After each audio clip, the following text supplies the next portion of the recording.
Many years ago, before everyone had cell phones, we used these things called pagers. If someone needed you, they'd send their phone number to your pager, and you'd find a phone and call them back. I worked as an on-call audiovisual technician, so my pager went off all the time. There was one rule everyone followed. If someone added 911 after their number, it meant it was urgent, and you needed to call back immediately. Most of the time, I never got 911s.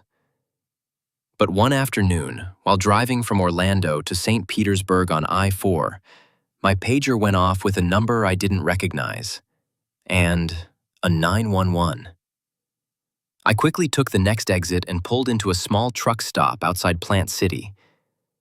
I went inside, asked the woman at the counter for some change, and walked over to the wall of payphones. I picked one, put in a quarter, and dialed the number from my pager.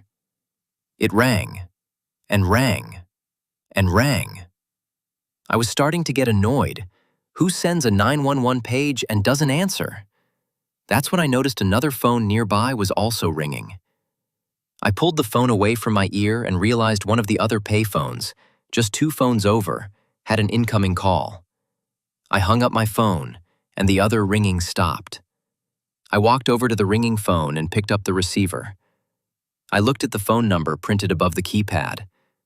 Then, I looked at the number on my pager.